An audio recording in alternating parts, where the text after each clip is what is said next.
Well, good Sunday afternoon, everybody. Thunderstorm is a-coming. It's hot. Me and Mama decided to take us a little trip this morning. We got up early and took off up to just outside of Dothan, Alabama. It's not too awful far from here, a couple hours.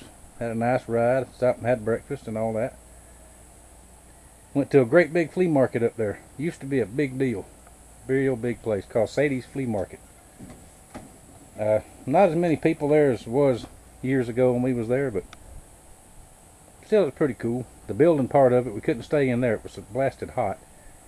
It's a tin roof with fans, and it was just too hot in there. But the only thing they got inside for the most part is Chinese imported junk, like most flea markets nowadays. But the outside tables was regular old folks. Talked to a few farmers that just cleaning out barns and stuff like that and bringing stuff. Let me show you what I got. I'm going to show you everything I got, and then I'll tell you what I paid total for it. First off, I've always wanted a crosscut saw. Now would you look at that. All the teeth are there, original handles, in good shape. Yes, this would make some excellent knives, but if I ever find one that's broken, that's what I make knives out of. I'm not going to cut this one up.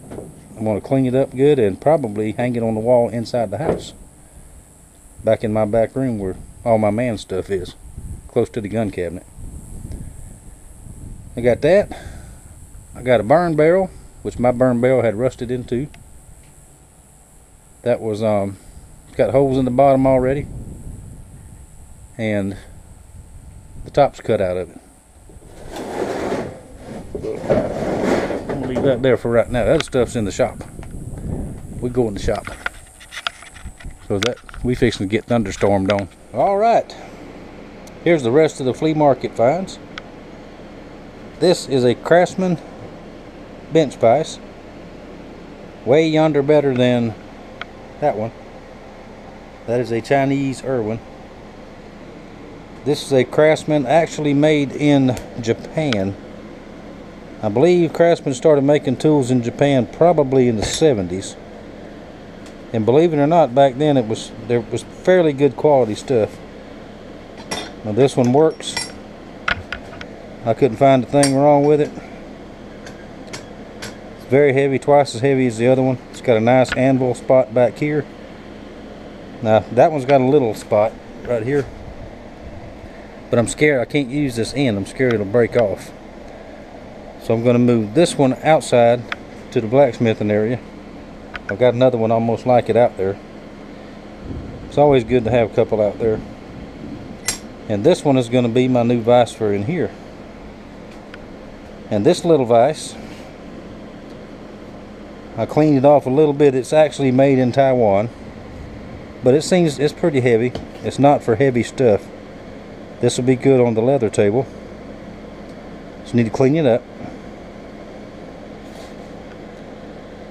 A real tubing cutter.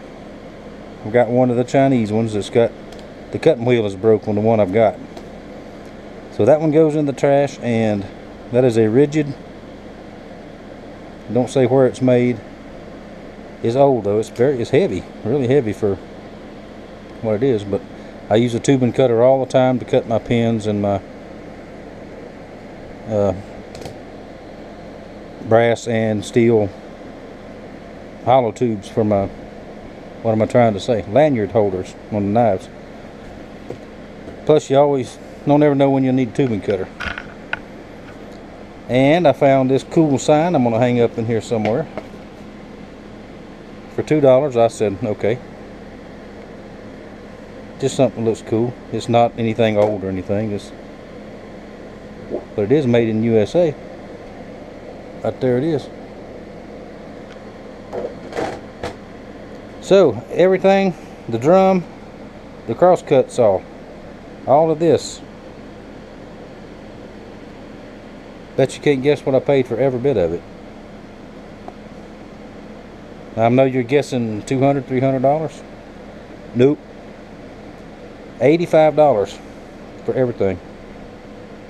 Now the crosscut saw alone is worth that. Here, burning barrels like that, $25, $30 is a normal price around here, if you can find one. But that guy had a trailer full of them and told me what he wanted for it, and I said, load her up. Thank you. So that was our Sunday. And it is almost 3 o'clock now. So I'm just going to dink around out here a little bit. See if I think I've got some lag screws, some big lag screws I can mount this vise with, I believe, somewhere. If I can't find them pretty quick, I won't fool with it. So there we go. I'll be back out bright and early in the morning. And 1, 2, 3 knives are very close, almost finished. Not finishing them up in the morning. And what else? Oh, I've got a project knife that I took in on Friday. Let me show this one to you. I'll work on it later this week. Now this fella went to a leather store. I'll not say where, who, how, when, nothing. Not gonna badmouth anybody. With this knife, it's a K-bar, a real K-bar. Went in with this knife and asked if they put a stacked leather handle on it. And they said yeah.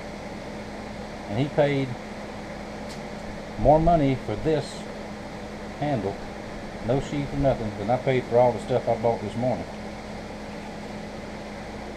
And he found me, looked me up, got a hold of one of my business cards, and brought it to me and said, he said, I don't think this is right, can you fix it? And I said, it's not right. Yes sir, I can fix it. Let me show you what they gave him. Whoops. Got their K-bar. And when he took it to him, it had no handle whatsoever, just the tang. And I don't know how that happened. I'm going to have to address that.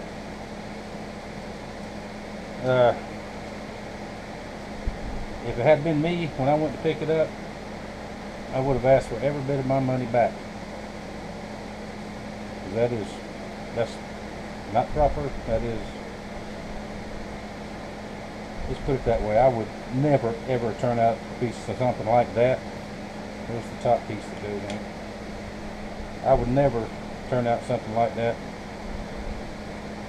to a customer, a friend, a family member, even somebody I don't like. I wouldn't do them that way. That's wrong right there. It's supposed to be glued together. It's not glued together. It's not the proper shape. It should be a rounded shape. Y'all know, a lot of y'all know what K-bars are supposed to look like. So I'm gonna take all this out because this finger guard here is not sitting proper either. I'm gonna fix it properly, build him a nice handle. I'm going to build a new sheath for it, do some leather tooling on it for him like he wants, and hopefully that'll be done by Friday. Now I'm going to make this a little series on how to do this. I've done one before with a stacked leather handle that I did on camera. I've actually done a couple of them. But that will be after I get this in line already. And I took one order that I got to get done fairly, not real fast, but sometime this week I'll work on those two together, and I will show you the progress on this. I was just shocked when I saw that it came from a shop. So y'all let that be a lesson to you. If you need anything done on a knife, no matter what it is, take it to somebody that knows about knives, knows what they're supposed to look like, how it's supposed to be. Take it to somebody like that, or send it to me. We'll talk about it, whatever. Don't get stuck with something like that. Alright, that's it. And don't ask me where my hat is, I don't know. I took it off somewhere. But I'm still in need of a haircut. I gotta get a haircut one day this week too. So, I hope y'all Sunday went well.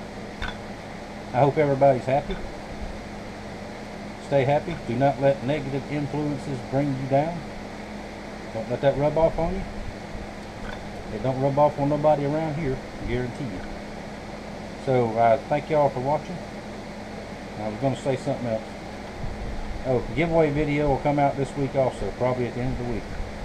The 2,000 sub giveaway. That's coming. It's coming, I promise. And I think y'all like it. Alright, that's it. Thank y'all for watching. Thank you for your support. And I will see y'all next time I see you.